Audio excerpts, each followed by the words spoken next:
got another one for the girls. How about no menstruation March? This dude looked like Charlie the Tuna. Quick disclaimer, this video covers some sensitive issues and I am here to educate you on the topic in an entertaining manner so you won't become Amish and cut off all technology after watching this. Everything in this vid is public info and is already out on YouTube itself, so there's no rules being broken whatsoever. And huge shout out to Underflow for providing me with the information for all of this. I'm basically retelling the story in my own way, so make sure to check them out. Alright, welcome back ladies and ladies with dicks. From that intro clip, I probably should have warned the woman out there watching to bring a spare pair, because I'm sure you're having a hard time not gushing out like a faucet after seeing this man's almost Greek god appearance. It's been quite some time since I covered a minor refiner on this channel. I'm sure many of you know before YouTube treated predators on their platform like they were government officials, most of my content was centered around bashing these disgusting kid diddlers. Today's monthly monster goes by the name of Brandon Heaberlin. I think I said that right. I mean, honestly, who gives one clit of a shit about this blubbery blobfit? He spawned where all these yeast-ridden bees dawned from, being TikTok. The first thing that ultimately led to Brandon being brought up in the search bar besides his registry list would be a designated message he was sending to TikToker Dixie D'Amelio, admitting to have quite of a crush on her, hiding away his shrine and voodoo doll he had prepared to calmly create the proposal that the two should sometime go on a date. Then for some odd reason, as a post-game interview, he raised questions towards exactly how she got famous in the first place, in which all honesty is a pretty good question. It's like the center of a Tootsie Pop, the world will never fucking know. All the while he was doing this in a deserted blank room, giving his best impression of Jeffrey Dahmer when he was awaiting trial. D'Amelio, if you are not Dixie, please keep on scrolling. Okay, hi Dixie. My name is Brandon. We've never met. I just wanted to ask you a couple questions, if you don't mind. So the first question I wanted to ask was, I do have a crush on you, and I just wanted to ask you out, on a date or something, or maybe we can meet, hang out. I'll be flying to Los Angeles soon, so maybe we can meet there if you don't mind. I mean, it's okay if you say no. I'm not pressuring you. Just give. Now, with what I just showed, there's really nothing wrong with that. A player's got to shoot a shot eventually, even if the one shooting is Ben Simmons. My boy right here isn't scoring nothing. A lot of improvements can be made, especially with your fashion choices. It's a beautiful tale of foreshadowing, but it's like these people don't even try to hide the fact that they are on a registry list, especially when the first video you ever post on the internet is yourself in a dark room with an orange jumpsuit. The second question I had was, how did you get popular on TikTok in the first place, besides your sister? I know you created a song not too long called Be Happy and One Whole Day. I just wanted to know your tips. Thank you for watching, and I hope you see this video. Thank you. It's like I'm watching that librarian scene out of Monsters, Inc. Almost half expected his ass to say Mike Wazowski at the end of it. Sadly, to spoil it for you, all of this never got the attention of Dixie or anybody that even knows the entire family. But it would quickly garnish the eyes of the internet, who roasted, clowned, dunked on, Cleveland steamered, basically any term you can think of that painted this guy as nothing but a lolcow. As we know, with the internet operating like the nematodes from SpongeBob, they were pretty quick to eat him up and chew him back out, to be left off in the dust. Basically, after this stunt, everybody immediately forgot about him. So with Brandon watching his newfound fame he was desperately searching for crumble off the face of the earth, he was doing everything in his power to keep his relevance and name circling around. So his next course of action was to create these horribly unfunny jokes based off the cultural tradition of No Nut November, trying to make up his own perverted spin-offs for women, one of them being No Menstruation March, which I don't even know how that's even scientifically possible, acting like women somehow magically have an off switch or can turn their vaginas into river dams that stop the sudden current. I got another one for the girls. How about no menstruation March? You cannot menstruate in the month of March. Is this a good idea? Well, I would love to say it's the thought that counts if there's one to even be had in the first place. Really love the little Lenny the Shark smile you decided to do at the end there to make it sound like this shit was all peaches and cream innocent. Like a little challenge to get the whole family to join in to participate. Just feel awful for the poor people that are eating around this man. I mean, just from the beeps in the background, McDonald's is already enough to stomach, besides McGriddles, okay? They are a guilty pleasure. But hearing this man's perverted philosophies would probably send me over the edge. Now, this is the last instance I could say of this guy being somewhat of a functioning member of society, because from here on out, it would be a consistent downward spiral. Because shortly after this, he would join an Instagram live admitting to allegedly kissing a 9-year-old when he was at the age of 18. Mind you, somebody that is literally half of his age when he is a legal adult. What led him to proudly announce it to the entire world out loud late at night would be the result of constant ridicule he would face online and hate that he would get, pushing the message out there that he was some sort of predator. And apparently he would take those jokes about him to the heart. Man, fine! I did kiss a 9-year-old! 9-year-old! And you said it pretty loud and proud. I'm surprised sirens didn't start playing immediately after this. Where the hell did he record this shit? Miracle Village? Why did nobody try to stop it? Now, of course, with someone you expect to be depraved as this to publicly scream out a crime, it would be no surprise he didn't treat the situation like one at all. Rather, taking what he said as one big joke, continuing to double down on the fact of him being into kitty titties, that he would create skits about the matter, waddling around in his room pretending he's interacting with people about it, mocking the entire situation, calling it disturbingly weird or disgusting that somebody would ever say something like this, before ending it all off by saying, I don't care. If what I explained sounds like a schizo episode, well, that's because it practically is one. The one that kisses 9-year-olds, right? Oh, yeah, I've heard about him. Yeah, what's up with him? I mean, he's like low-key weird, you know? Who would do such a thing? Exactly, bro, who would do such a thing? Low-key, I don't care. Going directly from menstruation March to adolescent August, my how the time fly. Now, I really don't know who's going to have a little chuckle and a wet spot in their buckle from laughing so hard at this side-splitting comedy besides maybe some Roblox developers. Most of you are probably under the assumption that all of this is some sick, edgy joke he was trying to pull for his name to be out there. Clout has hit the internet like crack hit the 80s. You would be surprised what people would do for it. However, I'm thinking that Brandon is puffing out his turkey breast and saying it with his full chest. He's being 100% serious about this. Because shortly after this little stunt here, another video would surface of what I believe to be a phone call between someone and Brandon where he would admit his guilt in much greater detail than he ever has done before, confessing to knowing how disgusting kissing someone of that age is, and then finishing it all off with him admitting he deserves whatever punishment is coming to him.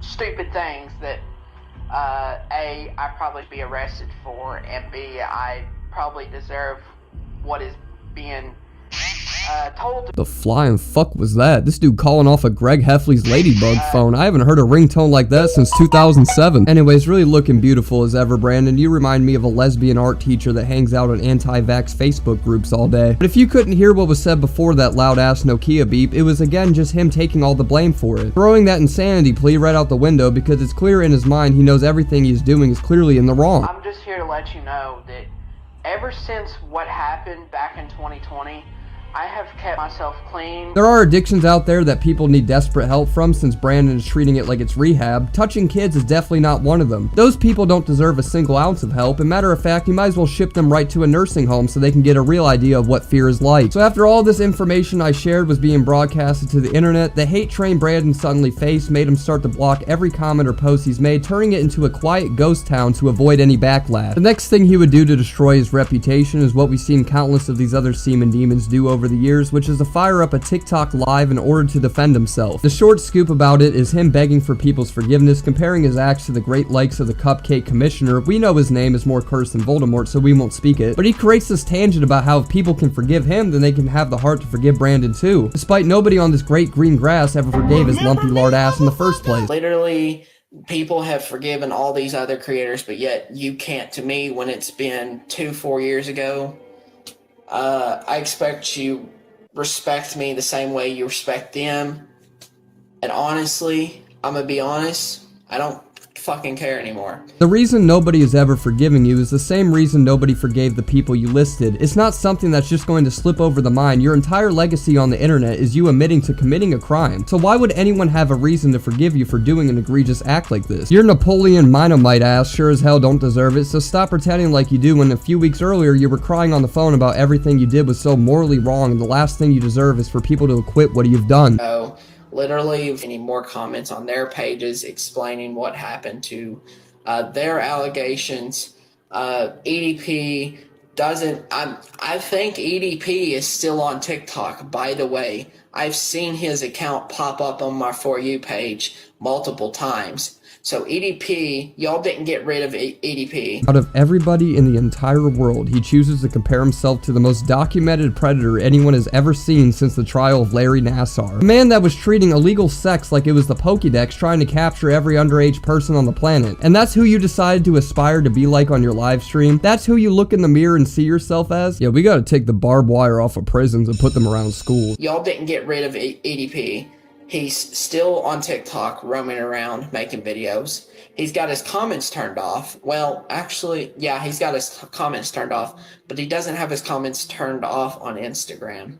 I see a lot of the comments on his Instagram, but he does doesn't give a shit anymore. At least wipe your mouth and zip up the pants when you're done with it. Don't even know why you're trying to defend him so hard by stalking all of his socials. You're too old for him anyway. I'm having a hard time trying to even find out how he is even relevant in all of this besides both of you being sick freaks that need to be locked away. If you want to see where he's going with this, knock yourself out because it's nowhere. Because he just continues to say since Cupcake Man isn't in jail, then he shouldn't be either. In a 4x4 jail cell. He's actually very much still living his life. He's probably got a job on top of that. He's also still somewhat has a career. He's been fired from almost every job he's had, lost all of his money, and gets treated like an exotic zoo animal whenever he's seen in public, constantly being recorded and made fun of. Man, what a life to really want to live. Like, he's the last guy you ever want to be compared to, but you just decided to do that to yourself. Really makes me wonder what else you're hiding if you think you're on par with his record. I mean, the entire thing is him saying, yeah, I know I did some pretty terrible things, but these guys have too. What happened to the blame you said you were taking for all this? Because now you're shifting all of it to everybody but yourself, sharing other people's bad moments to make yourself look not as bad. I'm glad I remained a YouTuber and not a psychologist, because what is even the thought process behind that? Video in the forest. Here he is 4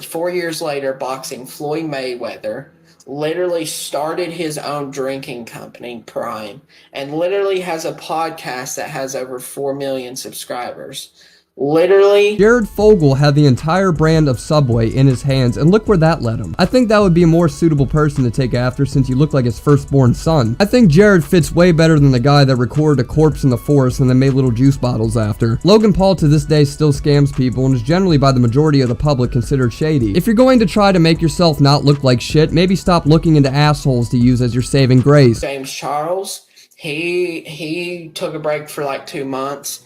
Amidst the allegations, he came back. He's still doing good, still earning money, still fucking grinding, literally videos all day. It's like arguing with a brick wall. Well, in reality, I'm sitting alone in my room talking to a computer, so it's not like my words are reaching him, but he just keeps getting worse and worse. I wouldn't be surprised if he didn't start naming off people from the Nuremberg trials and start talking about how great their life was. James Charles ran his career into the ground with his allegations and hasn't had a fraction of the success he had beforehand, so please enlighten me on whose beautiful life is that you want to be like next. Those creators can change, and they have showed they change, and I have too in the last couple of years. That means y'all need to shut the fuck up, let it go, leave it alone, leave it in the past, sealed and buried. None of these people have really changed at all for the reasons I just listed. All of them are still facing backlash to this very day from it, so why would somehow converting all the blame to other people that have horrible lives somehow make yours look any better? Because to me it makes you look extremely pathetic and disingenuous when you haven't once said the word sorry or made any sort of effort to apologize in the first place. Instead, he chose to film a little comedy show about it. After this meltdown, Brandon would be arrested for a multitude of reasons that also led to his TikTok being permanently banned as the result of his conviction. If you're wondering when all this went down, it would be July 31st of last year, where he would be charged with 4th degree assault, 3rd degree sexual abuse, and lastly 2nd degree unlawful imprisonment, which I was a bit confused of what that initially meant, but after searching it, it basically boils down to restraining somebody against their will, or in layman's terms, holding a person hostage. So an interesting list our fellow Brandon seemed to rack up for himself. All this was found out of Richmond Register, which is a city I believe Brandon is either from or very close to. Went into detail of how Fish Legs couldn't figure out how to train his dragon. To make a long story short, this methed out Muppet forcibly grabbed some girl that was begging for him to stop, trying to, in his words, play with the girl by wrapping his sausage claws around her hands, refusing to let go. Brandon's defense for all this was to play dumb, seeing the encounter as her being a treesh, lying about her being into him, saying she showed no signs of being uncomfortable, and also that they were both having a grand gay of a time, seeing what he did as just playful. Now, if you were Grundy the fucking swamp monster with the IQ of 25, maybe this would work. However, you knew exactly what you were doing, because following up the case, Brandon would still try to contact her multiple times on anything he can get his hands on. Phone, computer, email. Hell, I'm surprised he didn't try to fax the bitch begging for her to drop all the charges. The pressure from all these allegations would also make him drop out of the current college he was attending as well. From what I read on the change.org page on him, attempting him to get kicked out of another college, it said he was allegedly released out on bail. Who paid for the sperm-ridden Mucinex germ to walk out onto the streets again is unknown, but that's about all I could find on him involving that situation. You would be deeply mistaken to think that would be the end of him though, because against all odds, Brandon would bounce back on TikTok TikTok with a brand new account determined to become an internet star once again. There's really not much worth showing because it's all cringe-ridden videos like he was posting before. One creepy observation the YouTuber Underflowed made was him reposting some girl going over a traumatizing experience of her having herself leaked to the public when she was only 16. Pretty weird with Brandon's history to be so moved by this story he just had to repost it. Almost like he shared it for another reason. If anything, by him, he was probably giggling and wiggling around at this story, seeing it as a giant joke. Repost a video a 17-year-old girl made talking about when her